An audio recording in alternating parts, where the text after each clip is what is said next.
Pessoal, vamos falar sobre a situação na Ucrânia. Hoje, dia 21 de janeiro, são 8 horas da manhã aqui no Rio de Janeiro, 1 hora da tarde em Kiev, no momento que eu gravo esse vídeo.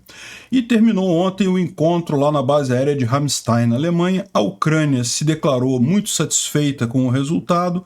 Não houve nenhuma grande novidade em relação ao que estava sendo prometido em termos de entrega. Mas como a própria Ucrânia deixou claro, o porta-voz da Ucrânia deixou claro ontem, nem tudo que é entregue é falado publicamente, né? Então eles estão muito satisfeitos com o resultado de Ramstein. O porém dessa história toda ficou com os tanques Leopard 2 da Alemanha, né? A Alemanha estava cogitando enviar tanques Leopard 2, mas a gente já tinha falado nos últimos dias que ainda havia uma briga, coisa e tal, e eles não chegaram a um acordo ainda. Mas isso não quer dizer que não houve avanço. A Alemanha autorizou outros países que tenham tanques Leopard 2 enviarem esses tanques para a Ucrânia. Isso já abre espaço para a Polônia, que tem muitos desses tanques, enviarem tanques para a Ucrânia. E também a Alemanha se comprometeu a treinar o pessoal para usar o Leopard 2. E além disso, ela não fechou o assunto, tá? Ela disse apenas que ainda não está pronta para enviar, mas que isso pode acontecer no futuro, né? Bom, hoje a gente teve a linha de frente muito movimentada em toda a região aqui. Aqui em Luhansk, os ucranianos estão na ofensiva, avançaram em direção a Kuzemivka e incriminar as batalhas estão muito fortes ali.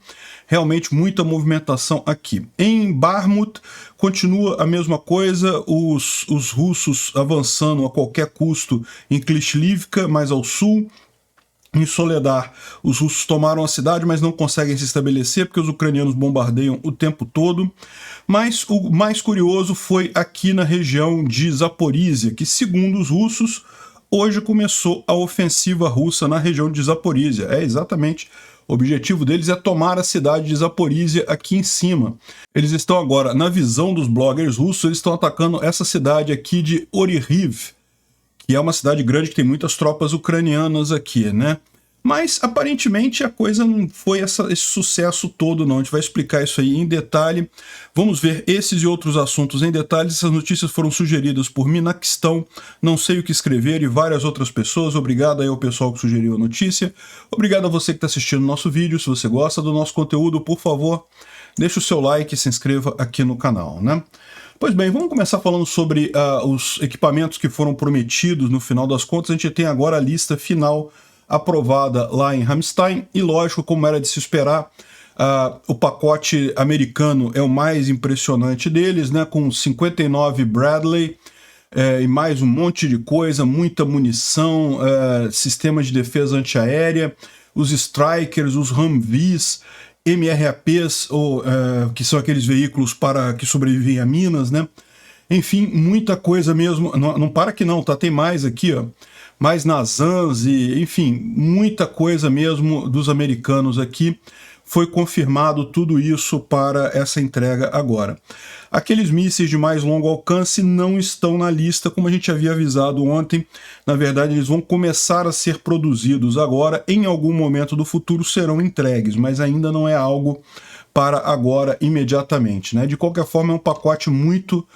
É o maior pacote desde o início da guerra americano para ajuda à Ucrânia, né? O pacote inglês também do Reino Unido também muito significativo, com os 14 Challenger e mais o AS-90, que é o obus autopropulsado, né? Então realmente muito interessante aqui o pacote da Inglaterra, mas teve mais um monte de coisa, tá? A Dinamarca vai entregar todos os Césares também, que são esses veículos, esses obuses aqui também. A Suécia também vai entregar, como a gente falou, os Archer e também o CV-90, que é um outro IFV muito interessante também. Esse CV-90, ele não é um tanque, ele é um IFV, mas muito interessante também. O Canadá vai enviar o APC, que é transporte de pessoal, né? Os Países Baixos vão enviar o Patriot, então também outra coisa que é muito importante, o Patriot faz uma diferença muito grande para a Ucrânia, por quê? Já vai ser o terceiro que eles recebem, então eles já podem não apenas cobrir as principais cidades ucranianas todas, Kiev, Lviv e Kharkiv, como em Kharkiv isso já vai estar perto da linha de frente, já vai ajudar também na batalha, né, na linha de frente em si. Portugal também colocou coisa nesse pacote, 14 veículos M113, que são transportes de pessoal, né? Lembra, esse APC aqui basicamente só... Ele tem uma blindagem, mas não é um tanque isso daí, é para transportar a tropa mesmo. Mas cabe muita gente aqui dentro, né? E também geradores, munição e mais um monte de coisa, né? Enfim, um monte de países enviaram um monte de coisa. Aquilo que estava prometido, que a gente falou nos últimos dias, tudo está indo para a Ucrânia. Deve fazer uma diferença significativa na primavera, né? Não vai ser imediato, ainda tem muita coisa para acontecer. Agora, o ponto negativo de Ramstein ficou por conta do Olaf Scholz, né? O chanceler da Alemanha, que, como está brincando o pessoal aqui, né? O melhor sistema antitanques que você pode comprar com rublos, né? Eu não estou dizendo que seja isso. Eu entendo que o cara tem os problemas políticos dele da Alemanha, essas coisas não são assim tão fáceis também, mas o fato é que tem alguma negociação aí. O que eu imagino que está acontecendo é que a Alemanha quer ganhar alguma coisa dos Estados Unidos, quer ganhar um presentinho dos Estados Unidos. Eu imagino que é alguma coisa nesse sentido. Por isso que eles estão fazendo esse, digamos, o doce para entregar o Leopard 2, né? Mas enfim, o fato é que eles não fecharam a porta, tá? Eles não disseram não vamos entregar, não. Eles não chegaram num acordo ainda, né? E de qualquer forma, como eu falei, eles falaram aqui que não tentaram um acordo, os Estados Unidos e a Alemanha tentaram um acordo, mas não conseguiram chegar num ponto em comum, né? Mas que eles estão muito otimistas e confiantes que vai haver progresso nisso daí, né? E, bom, teve alguns ganhos, de fato, né? Então, por exemplo, uma coisa que... Porque, veja, em equipamentos militares, o país que fabrica o equipamento, ele tem uma espécie de poder de veto. Então, se o país fabrica tal equipamento e vende para um outro país, esse outro país não pode entregar para um terceiro país sem autorização do país fabricante daquele equipamento, né? Então, em tese, como os tanques Leopard 2 são fabricados na Alemanha, mesmo outros países, como a Polônia, que tem esses tanques Leopard 2, não poderiam enviar esses tanques para a Ucrânia sem a licença da Alemanha. Então, pelo menos isso a Alemanha deu. Ela falou que não tem problema, que a Polônia pode mandar o Leopard 2 para a Ucrânia sem permissão da Alemanha, né, sem uma permissão formal da Alemanha, disse o porta-voz do governo alemão, e falou isso no contexto de que qualquer país que tenha Leopard 2 e queira mandar, a Alemanha não vai se meter, né? Houve muito protesto na Alemanha, o pessoal querendo que a Alemanha ajude, né, a Ucrânia e coisa e tal, mas como vocês sabem, tem política por trás disso daí, tem mais enrolação aí, né? E outra coisa, a Alemanha aceitou treinar a equipe ucraniana no uso do Leopard 2, embora ainda não tenha sido feita a decisão de mandar esses tanques para lá, né? Então, veja, a coisa está se caminhando para, em algum momento, isso ir, né? Deve ter algum embaraço diplomático, comercial, propineiro, em algum ponto aí necessário para resolver essa situação, mas a coisa tende a caminhar, né? Então, os soldados ucranianos já vão poder começar a ser treinados no Leopard 2, e isso é muito importante, por quê? Porque essa é a etapa mais lenta. O treinamento dos soldados, né, do pessoal que vai operar o tanque, é a parte mais difícil no final das contas, porque no final entregar o tanque mesmo é imediato. Os tanques estão ali na Alemanha, estão na Polônia, estão nos países ali do lado, é só cruzar a fronteira e já estão na Ucrânia. O que demora nessa coisa é justamente você treinar a equipe, não apenas quem vai operar o tanque, como o pessoal de manutenção, né? O pessoal que vai na manutenção nisso daí. E a Alemanha falou que já vai começar a treinar os ucranianos nesse tipo de coisa, então a gente está vendo aí uma evolução nisso daí. Não foi totalmente zero essa questão dos tanques lá na Ucrânia, né? E outra coisa importante de notar é você reparar como é que cada vez mais a Ucrânia está entrando para a OTAN, né? Ou seja, de fato, um monte de soldados ucranianos agora já tem conhecimento para operar equipamento típico da OTAN, né? Obuseiro no padrão da OTAN e coisa e tal, e estão usando muito bem. E no final dessa guerra, meu amigo, a Ucrânia já vai estar dentro da OTAN. Assim, pode não estar formalmente dentro da OTAN, mas já vai estar de fato com toda a sua capacidade defensiva em padrão da OTAN. Vai acabar sendo uma grande vantagem para ele em termos de defesa, né? E também já começou o treinamento dos ucranianos no obus propulsado AS-90, né?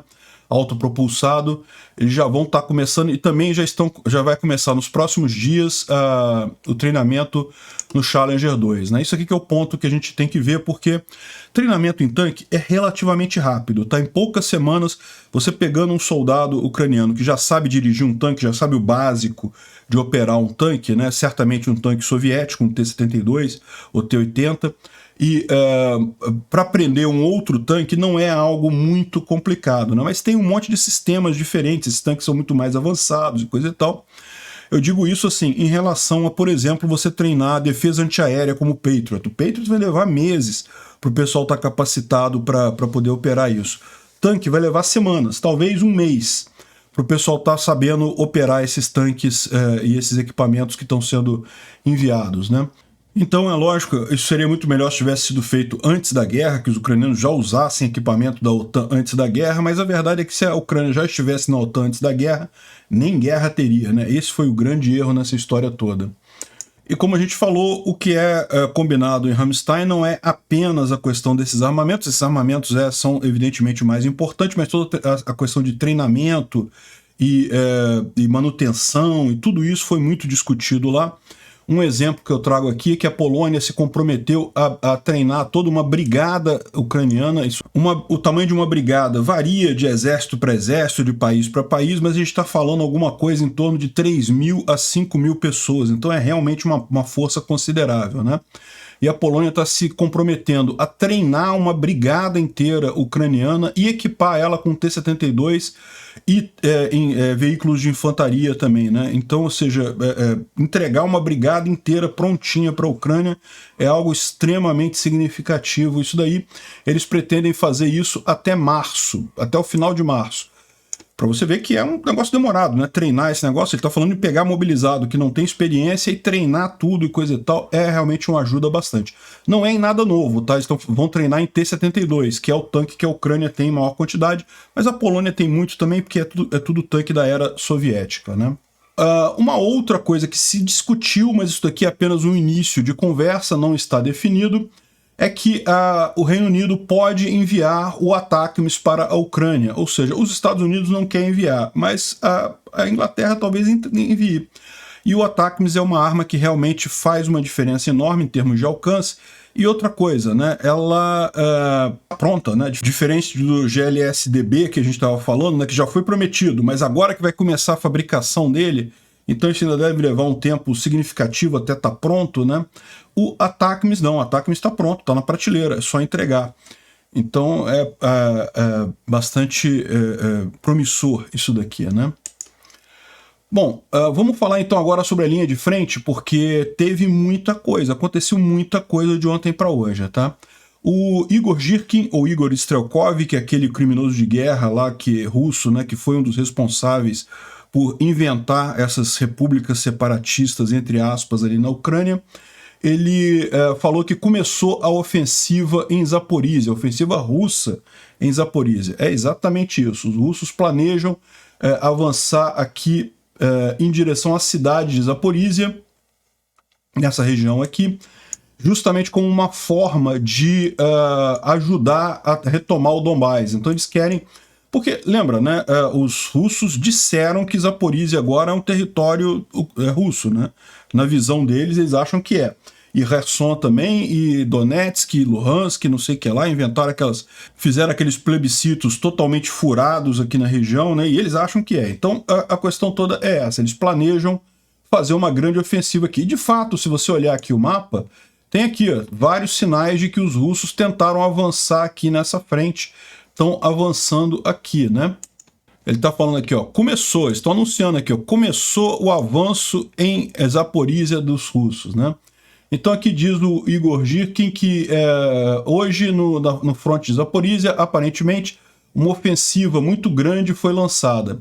O que eu já esperava, considerando que isso seria a região mais lógica e promissora, né? O que não exclui a possibilidade de ofensivas em outros frontes, né? De fato, era necessário ter atacado aqui já na última primavera, quando as defesas inimigas nessa área estavam fragmentadas e havia a chance de, com pouco esforço, cortar o suprimento entre o Dnipro, né, e as tropas inimigas em Donetsk. forçando eles a se retrair ou então serem cercados, né?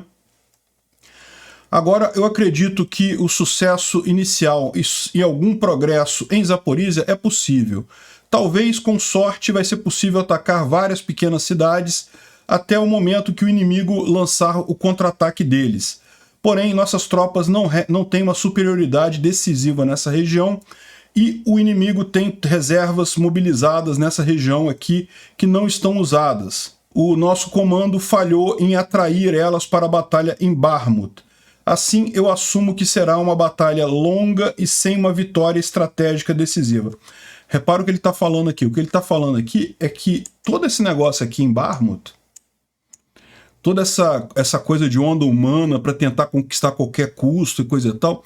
E lembra que eu falei para vocês que o mais estranho disso é porque Bakhmut não é uma cidade tão estratégica assim, não é um ponto tão... um ganho russo tão grande. Agora parece que fica claro qual é a ideia deles. A ideia deles era atrair as reservas ucranianas que estavam aqui na região de Zaporizhia para Bakhmut, para reforçar aqui Bakhmut, porque, né, era onde eles estavam atacando de fato.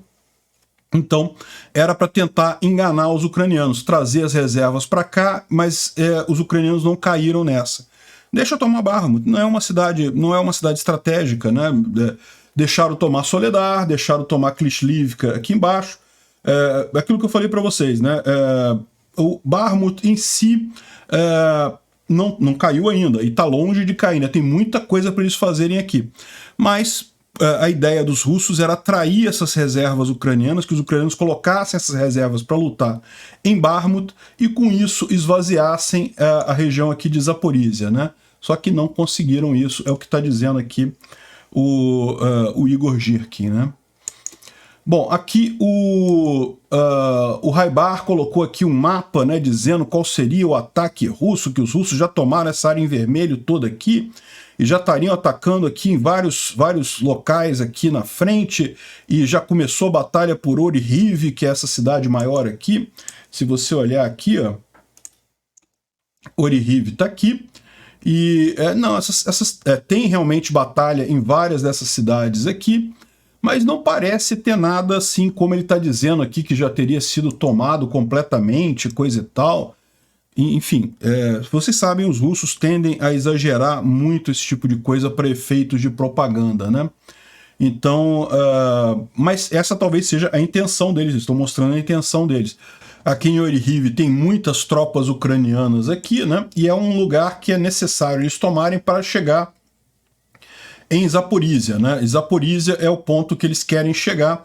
A ideia deles, então, segundo eles estão dizendo, é cortar a possibilidade de suprimento a partir de Zaporizhia para o Donbás aqui, né?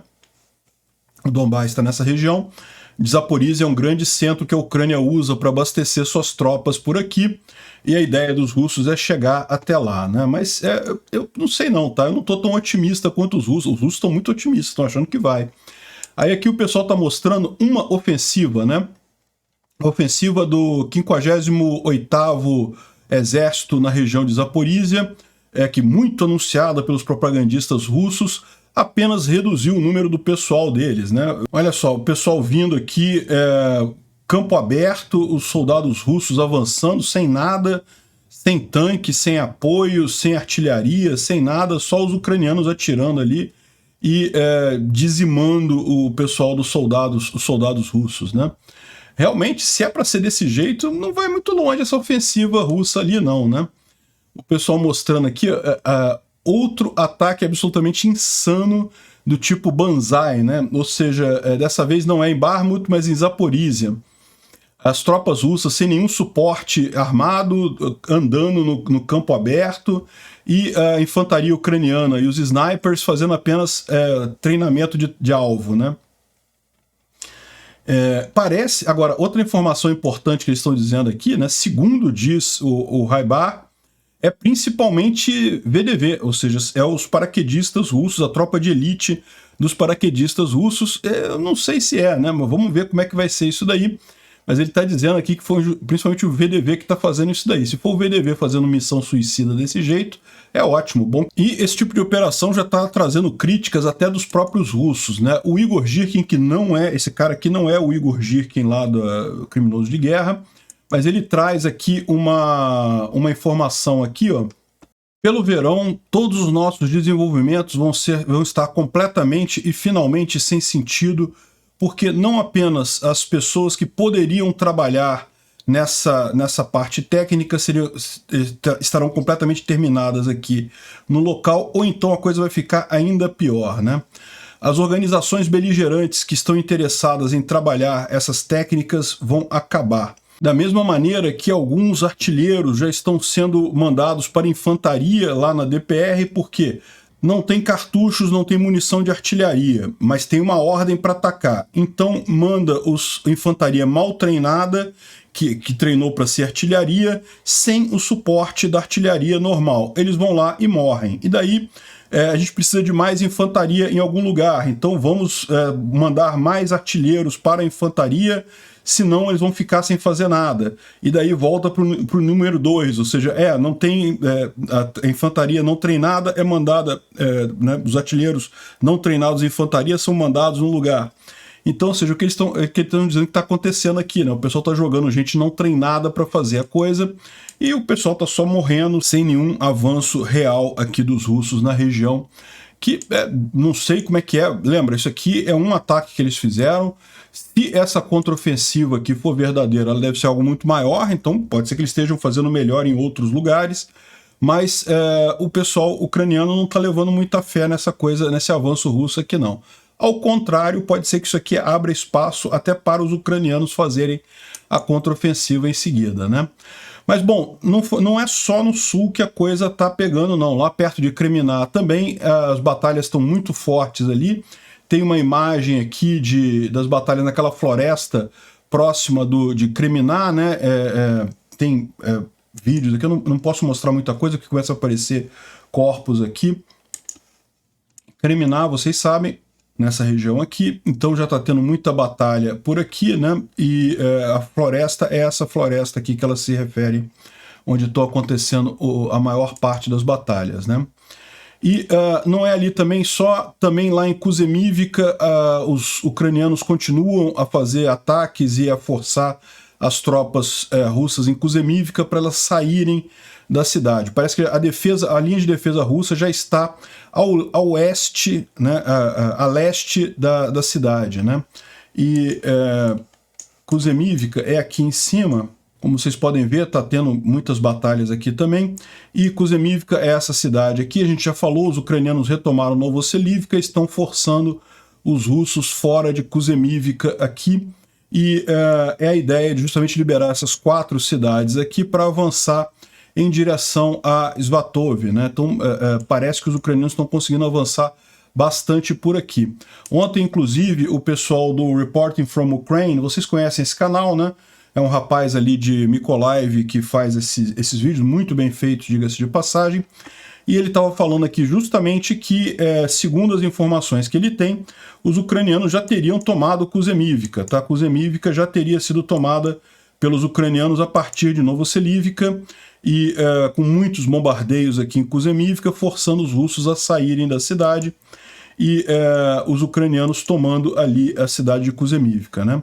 Essas outras 3 cidades aqui ele mostra como ainda nas mãos dos russos, mas na verdade a gente sabe que elas já estão em disputa, tá? Não é que os ucranianos já tenham tomado completamente as cidades, mas elas também não estão firmemente na mão dos russos, como Kuzemivka estava.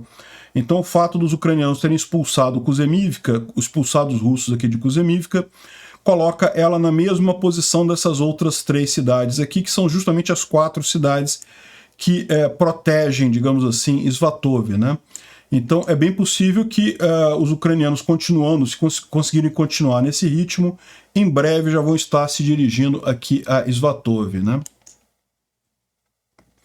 Bom, além disso, a artilharia de longo alcance da Ucrânia destruiu 6 postos de comando 8 concentrações de tropas e um depósito de munição de ontem para hoje. É aquilo que a gente fala sempre, esse trabalho de destruir depósitos na retaguarda continua com muita força, né? Uma outra novidade interessante, né? Isso ainda estão descobrindo depósitos de munição na região que foi desocupada pelos russos. Vocês lembram isso aqui em Kharkiv, a cidade de Tokarivka, na região de Kharkiv. Acharam aqui um grande estoque de munição, que é ótimo para os ucranianos, porque os ucranianos também têm muita necessidade desse tipo de munição, né? Muito do equipamento ucraniano ainda é soviético, usa a mesma munição dos russos. Então, ótimo, acharam esse daqui que os russos deixaram para trás, vai ser tudo devolvido para os russos diretamente através dos obuses atingindo a cabeça dos russos, né? Enfim, boa notícia aqui. Uma outra notícia interessante, pela primeira vez os ucranianos conseguiram destruir uma parte de um sistema S-400 de defesa aérea, né? É a defesa aérea mais avançada que a Rússia tem. Segundo a Rússia, a defesa aérea mais avançada do mundo. É falso isso, mas a Rússia diz que é. De qualquer forma, foi destruído ali na região de Zaporizhia, inclusive a 60 quilômetros da linha de frente. Então, foi um tiro bem dado esse que atingiu esse equipamento aqui, esse S-400, né? Tem gente falando aqui que pode ter... Aqui, nessa outra postagem, estava falando em S-300. O problema o S-400 é uma evolução do S-300, então eles são muito parecidos realmente. Eles têm muita semelhança, né? Então, tudo destruído assim, o pessoal achou que era um S-300, mas depois vendo os detalhes com mais calma, vendo o interior do caminhão, né, do equipamento, eles puderam atestar que é um S-400, na verdade, que foi destruído ali. Bom, vamos dar uma revisada aqui na linha de frente, só para a gente fechar aí qualquer detalhe que tenha passado, né? A gente já falou sobre Svatov, na questão de Novoselivka, e tem muita luta ali. Os russos mandaram reforços para Kuzemivka, mas, como a gente viu, né, parece que estão lutando já do lado, no lado leste da cidade aqui. A cidade de Kuzemivka mesmo já teriam abandonado, né? Também aqui em Kriminá, também muitas batalhas em Kriminá, muitos avanços ali. Aqui mais ao sul de Kriminá, os russos tentaram atacar Bilororivka, vivem tentando atacar, não conseguiram nada. Também tentaram mais aqui ao sul, em Vernokamiansk, que é essa outra cidadezinha aqui, também não conseguiram avançar aqui. Eles têm tentado, de forma significativa, avançar por ali, né? E finalmente aqui em Bakhmut, é muito importante saber a situação aqui, como a gente viu, Soledar realmente caiu, mas os russos não conseguem tomar aqui a parte oeste da cidade, continua a parte oeste da cidade nas mãos dos ucranianos, Krasnohoran também continua aqui na mão dos ucranianos, enfim, está contido esse avanço por aqui. E aqui ao sul também, os russos tomaram a maior parte da cidade de Klishivka, mas, segundo o DFMON, as posições ucranianas aqui nessa região continuam retendo os russos aqui, né? A gente falou sobre isso. Klishivka fica numa parte mais baixa do terreno, mas aqui a oeste você tem umas colinas, né? Uma região mais alta, onde os ucranianos estão entrincheirados. Então, ao contrário do que mostra este mapa aqui, esse mapa aqui dá Klishivka já totalmente tomada, inclusive a região ao norte de Klishivka, porque os ucranianos falaram que já estão atacando Ivanishke, né? Mas aqui o DFMON entende que esse ataque a Ivanishke é justamente aqui, ó, no meio do caminho. Tem gente que fala que é aqui por trás, ó, que é por aqui que os russos estão atacando Ivanishke, né? Aqui a partir de Kurdyumivka. Enfim, o fato é que Klishivka ainda está, o mais razoável imaginar é que Klishivka ainda está sendo disputada. Aqui as tropas ucranianas resistem na parte mais alta aqui ao oeste, mas os russos já tomaram a maior parte da cidade, a verdade é essa, né? Uma situação similar com Soledar, né? Em que os russos usaram as ondas humanas ali, mataram um monte de gente, e agora a gente sabe que o grande objetivo deles aqui era atrair as reservas ucranianas. E lembra que a gente falou um negócio desse? Que tinha até uma análise de um especialista, um estrategista, que falou que, olha só, Temos que ver se a Ucrânia vai resistir à tentação de empregar reservas, né, para proteger Soledar e, com isso, tirar reservas de outros lugares que seriam interessantes para a sua ofensiva, né? Então tudo indica que, de fato, era uma armadilha. O que os russos queriam aqui, eles não conseguiram, que era atrair as reservas ucranianas aqui para a região. Se tomarem Soledar, se tomarem Bakhmut, é ruim, não estou dizendo que seja bom, mas do ponto de vista estratégico faz muito pouca diferença no final das contas, e o objetivo que os russos tinham aqui eles não conseguiram, né? O que eles queriam é que os ucranianos tirassem as tropas de Zaporizhia, e isso não aconteceu, né? Eles estão falando aqui sobre o avanço russo em Marinka. A gente já falou isso um pouquinho, que os russos avançaram um pouco aqui em Marinka, mas ainda não tomaram a cidade toda. Da mesma forma, a parte oeste da cidade continua nas mãos dos ucranianos. Os ucranianos cederam, tá? Essa parte aqui, esse triângulo aqui, até aqui, ó, isso aqui tudo os ucranianos estavam até poucos dias atrás. Aí eles cederam esse triângulo aqui e essa parte aqui do centro da cidade, mas continuam nessa parte oeste aqui, né? Bom, aqui na região de Zaporizhia, que pelo visto era mesmo o objetivo dos russos, né? Os russos queriam atacar nessa região, e além daquele objetivo que a gente falou de tomar Zaporizhia para impedir o envio de armamento e suprimentos para as tropas no Donbás, o outro ponto é que os russos sabem que os ucranianos estão preparando uma grande ofensiva aqui, né? Todo mundo sabe, é o óbvio a fazer, né? Então, qual que é a ideia dos russos? Justamente atacar para gastar essa reserva ucraniana que está na região, para que eles não tenham capacidade de fazer essa ofensiva ucraniana, né? Mas se for fazer do jeito que estão fazendo, vão acabar gastando as tropas russas todas e os ucranianos nem vão sentir. Ele está dizendo aqui que o exército ucraniano repeliu ataques em Mala Tomarka, que é essa cidade aqui antes de Orihiv, e aqui em Stepov, que é essa outra cidade aqui também, os russos tentaram avançar. Deixa eu tirar minha cabeça daqui.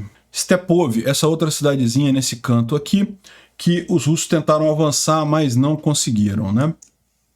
Então, o avanço foi bem pequeno aqui, na verdade, ou a tentativa de avanço. Ele fala aqui que os russos disseram que capturaram Lobkov, que é essa cidade aqui, mas para o Defmon isso aqui já estava nas mãos dos russos já há algum tempo, né? Vamos ver como é que está isso aqui, né? Também já colocava Lobkov há algum tempo e a briga está aqui em Stepov, né?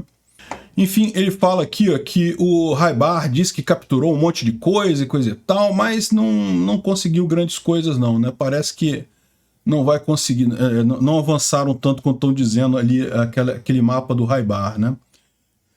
E aqui ele fala sobre essa ofensiva russa na região e dá um exemplo de como fazer, o que eles estão fazendo na verdade, que não está dando muito certo, aparentemente foi a intenção ali da brincadeira, né? Enfim, o Instituto para o Estudo da Guerra traz algumas informações aqui sobre o pessoal da República Chechena, né? Os Kadirovitas, né? Dizer que eles são chechenos é errado, eles são Kadirovitas. Os chechenos de verdade também querem expulsar os russos da região. Quem está naquela região ali e gosta do Putin e é amigo do Putin é Kadirovita, né? Então, o Kadyrov não gostou da questão de ter que fazer a barba e coisa e tal, diz que é coisa atrasada e não sei o que lá. É aquele negócio, a gente falou sobre isso outro dia, né? Tem gente que diz que é para manter a disciplina, para melhorar a autoestima ali, manter a disciplina na trincheira. Pode ser, né? Pode ser que isso tenha algum efeito psicológico mesmo, ou pode ser, como foi outra coisa levantada também, a questão de uso de gás, né? O uso de gás, a máscara, por melhor que seja, se você tem barba, ela não veda tanto, né? Ele fala também sobre o grupo Wagner, que está lutando, está tendo dificuldades para se apresentar como uma força militar efetivamente paralela, ou seja, mostrando que eles são uma unidade paramilitar parasítica, né? Ou seja, a gente falou sobre isso alguns dias atrás, né? Que o grupo Wagner, lá em Soledar, estava tendo muitas dificuldades porque não tinha artilharia. A artilharia, quem dava o apoio de artilharia e veículos blindados era o exército russo. Então, como teve a briga entre o Prigozhin e o exército russo tirou o apoio de artilharia, tirou os veículos pesados, e daí o grupo Wagner está morrendo lá em Soledar, aos montes, mais ainda agora, né, com os ataques ucranianos, porque não tem o apoio do exército russo. E aqui ele fala também sobre a briga, né, do ministro da Defesa com o Grupo Wagner, e a gente vai falar que o Grupo Wagner tem um novo problema, que é a questão de que ele foi declarado uma organização terrorista internacional. Vamos explicar mais adiante qual o grande problema disso aí para o Grupo Wagner, né? Bom, existem alguns questionamentos aqui sobre o sucesso da mobilização entre alguns canais russos. Aqui o pessoal criticando acaba trazendo algumas coisas interessantes aqui, ó. O Vladen T, que é um dos bloggers militares russos lá, ele falando aqui, ó, eu não sei se teve alguma reunião secreta onde eles perguntaram à liderança por que eles criaram regimentos de artilharia sem as armas, né, sem os obuses, e regimentos de tanques sem tanques. Qual que era o ponto disso, né? Eu queria entender, eu queria que cada subscrito meu, cada inscrito no meu canal, visualizasse em sua cabeça uma reunião em que as pessoas com grandes estrelas, né, os generais e coisa e tal, com diplomas da academia e do conselho do alto comando, decidiram criar o 497º regimento de tanques, sabendo que não há tanques, sabendo que o comandante do regimento serviu 20 anos em defesa antiaérea e que o comandante do batalhão nas tropas internas, né? O que é isso? É loucura ou é fraude? Assim, quantos tanques e armas a gente tem no final das contas? Por que criar novas unidades se simplesmente não há armas para criá-las, né? Eles dão AK-12, PK, RPG e rifles de assalto, e não para todos. Isso é, eu vi um regimento com 122 armas, mas que não havia uma única munição, um único cartucho para disparar. Que mobilidade um batalhão desse vai ter, de fato, se eles têm apenas um Ural? Ural é aquele caminhão, é um caminhão tradicional, tá? Só que é usado militarmente, né? A blindagem dele quase nenhuma, é um caminhão normal, só que é usado para operações militares.